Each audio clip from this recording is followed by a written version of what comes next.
মধ্যমগ্রামে দুষ্কৃতীদের বেপরোয়া তাণ্ডব। মধ্যমগ্রামে রাতে 5 রাউন্ড গুলি চলল। 14 নম্বর ওয়ার্ডে দুই পক্ষের মধ্যে বচসা, আর সেই বচসাতে চলল গুলি। 5 রাউন্ড গুলি। হোলিডে দিন মধ্যমগ্রামে দুই পক্ষের বচসা হয়। প্রতিশোধ নিতে বহিরাগতরা গুলি চালায় বলে অভিযোগ। আটক করা হয়েছে এই ব্যক্তিকে। এবং আমাদের রাজ্যে পশ্চিমবঙ্গে গোলাগুলি চলা, হাতে আগ্নেয়াস্ত্র পেয়ে যাওয়া এবং যখন তখন সেটার অসৎ ব্যবহার করে ফেলাটা কোনো ব্যাপারই নয়। মধ্যমগ্রামের ঘটনা আরো একবার সেটা প্রমাণ করে দিল। 5 রাউন্ড গুলি চলেছে মধ্যমগ্রামে। দুষ্কৃতীদের বেপরোয়া তাণ্ডব। 5 রাউন্ড গুলি। 14 নম্বর ওয়ার্ডে দুই পক্ষের বচসা, সেখান থেকেই চলল গুলি। হোলির দিন মধ্যমগ্রামে দুই পক্ষের বচসা হয়। প্রতিশোধ নিতে বাইরে থেকে লোক এসে, বহিরাগতরা এসে গুলি চালায় বলে অভিযোগ করা হচ্ছে। আটক করা হয়েছে এক ব্যক্তিকে।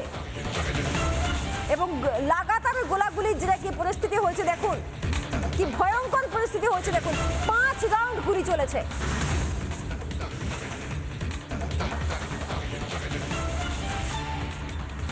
এর মধ্যে একটা ছেলে আছে, ওর বাড়িতে ওর বাইরের দিয়ে বন্ধু বান্ধব নিয়ে এসে একটু ড্রিঙ্ক করছিল।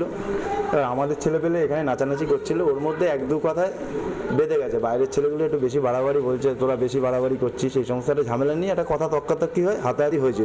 টার্গেটের কোনো ব্যাপার ছিল না, যাকে পাবে তাকেই মারবে। যে কজন ছিল তার হাতে, দুজনের হাতে ছিল যতটা শুনতে পেয়েছি। প্রথমে যখন চালিয়েছে তখন রাস্তায় একটা ফলস বেরিয়ে গেছে, নতুন হাত বলে মনে হলো। রাস্তায় একটা বেরিয়ে গেছে, একটা ক্লাবে মেরেছে, ওই যে আপনারা দেখুন ক্লাবে ওখানে দাগ রয়েছে, আরেকটা এইখানটায় রয়েছে যেটা জানলা দিয়ে বেরিয়ে গেছে, একটা গলিতে মেরেছে। তোরা যে আমাকে বললি সেটার প্রতিশোধ আমরা নিতে আসলাম, এটাই ওদের উদ্দেশ্য ছিল। ওর বাবাকে স্যার মানে মধ্যমগ্রাম থানা থেকে নিয়ে গেছে, কিন্তু যেই দুটো ছেলে মেন ছিল সেই দুটো ছেলেকে এখন খুঁজে পাওয়া যাচ্ছে না।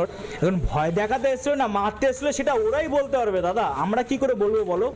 বিচার চাই পরিষ্কার। এরকম জিনিস এর আগে কোনোদিনও ফেস করতে হয়নি, ফার্স্ট টাইম ফেস করতে হলো। কি ঘটনা ঘটেছে কিছুই জানা যায়নি।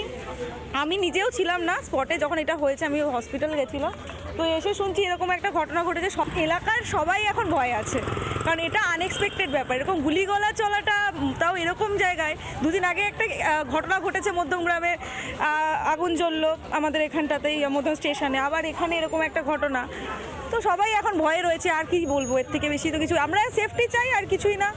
এই জিনিসটা যেটা হয়েছে সেটা নেক্সট টাইম যাতে না হয়, প্রশাসন সেদিক থেকে দেখুক, আমরা এটাই বলবো আর কি। কাউন্সিলর আমাদের যিনি আছে উনিও দেখুক, যাতে এরকম জিনিস, এই গুলি আসছে কোথা থেকে, সব থেকে বড় কথা আর্মসটা আসলো কোথা থেকে। এলাকার বাসিন্দাদের স্পষ্ট প্রশ্ন, গুলি আসছে কোথা থেকে, আর্মস আসছে কোথা থেকে, আগ্নেয়াস্ত্র আসছে কোথা থেকে? 5 রাউন্ড গুলি চালিয়ে দিয়ে চলে গেল কতগুলো লোক। সম্ভব এটা?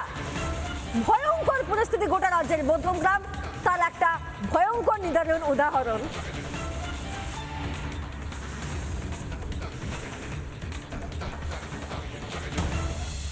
নানা ধরনের কন্টেন্ট দেখার জন্য লাইক করুন, শেয়ার করুন আমাদের ফেসবুক পেজ, সাবস্ক্রাইব করুন আমাদের ইউটিউব চ্যানেল। পাশাপাশি অন্যান্য ব্রেকিং নিউজের জন্য অবশ্যই চোখ রাখুন রিপাবলিক বাংলায়।